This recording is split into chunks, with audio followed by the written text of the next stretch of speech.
In this tutorial in CyberLink PowerDirector, I'd like to introduce you to an automated tool called the Magic Movie Maker.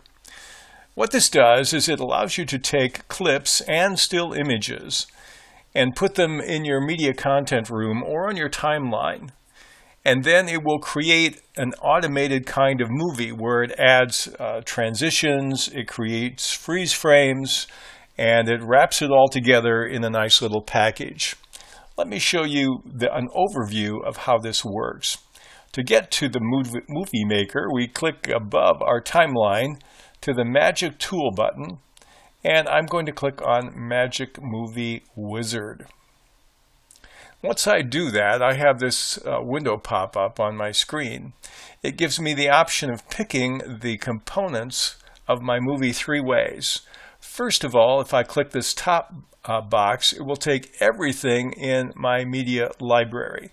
And right now I have 7 clips, a total of about 3.5 minutes, that I took at an artificial lake by an upscale mall on Memorial Day. The other thing I can do is I can click the box that says Timeline. And I took the last clip and brought it to my timeline and the first clip. And if I click here, it would just make a movie with these 2 clips. The other one is Selected Items. This would allow me, before I click on my magic wand, if I had selected 2 or 3 of these, I then could click here and it would take whatever I had selected using my cursor and my control key to select the individual components. And it comes with a warning. The warning is that it uses the original source clips. So any edits you make are lost. And then it puts all the content on the timeline and removes anything that's there. So if I want to use something that is imperfect, what I have to do is I have to go ahead, edit it, change it any way I want to, and then put it in the media content room. Because what I see in any of these is what I will get. So let's pick everything in my media library. This will take all these 7 clips, and click on Next. And then it gives me a style that I can use.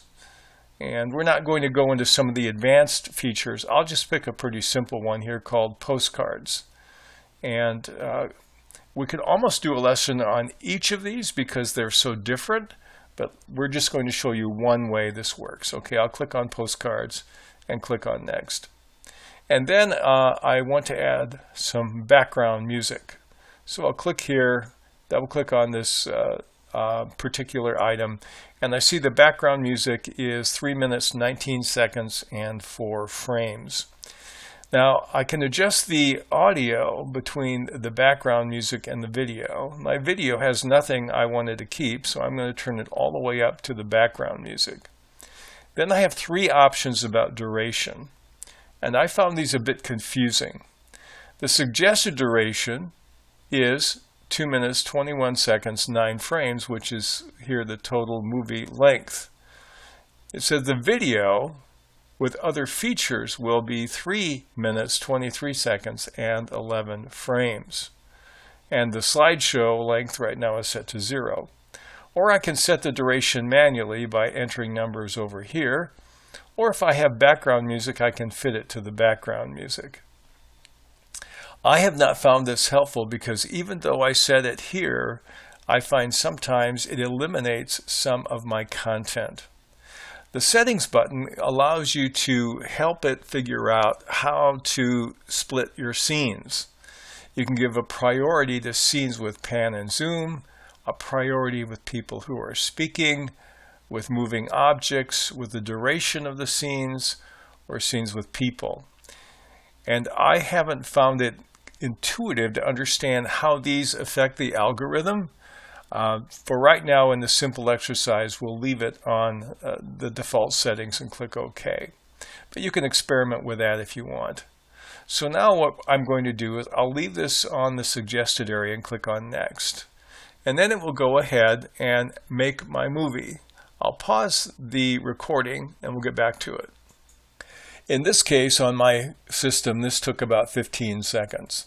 So what I'm going to do now, it asks for a starting title in the next screen. I'll just put tutorial, and then you can have a subtitle here. This.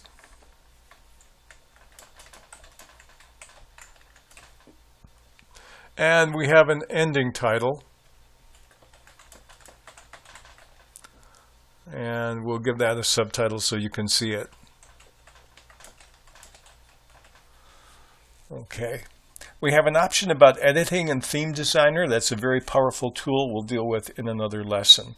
So in this overview, we're just going to go ahead and click on Next. And when I do that, it gives me 3 ways I can produce my magic movie video. I can export it to a file. This gets me to my produce area in my main menu bar. I can create a disk, which is the same as this, or I can do advanced editing, which returns me to my edit window. Let's click on that one. And it says it will replace all the tracks in my timeline. So I'll click on OK.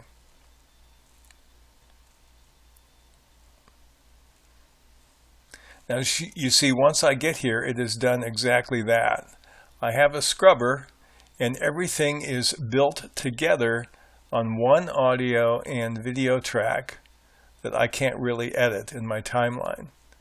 And if I look at what it did, it starts at the first image, and let's play it so you can see and hear.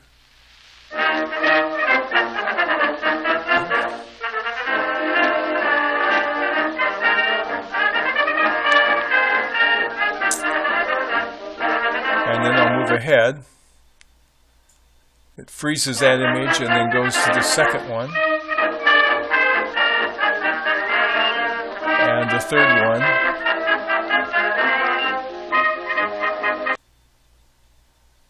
And then it transitions into the fourth one.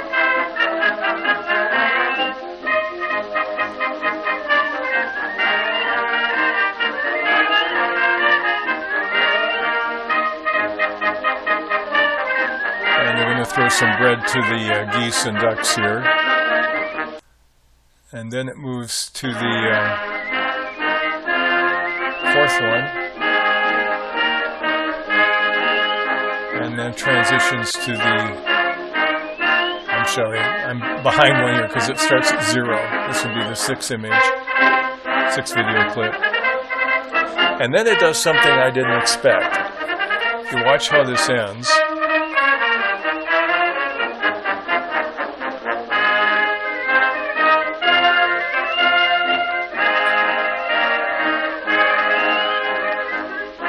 Moves to the end, and it does not play the last one at all. It turns it into a freeze frame. But if I click on this item here and just play that clip,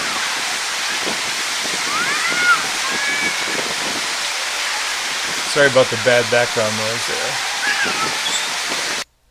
but it didn't play that. These are some of the inconsistencies that make it hard for me to figure out how to use this. If you want to use this in a setting where you want really high quality and lots of control, I'd recommend building it yourself. If you want something to do real quick, it's not bad. The transitions are kind of cute and creative, and they would save you a lot of time from trying to create something like this yourself. Just depends on your purpose.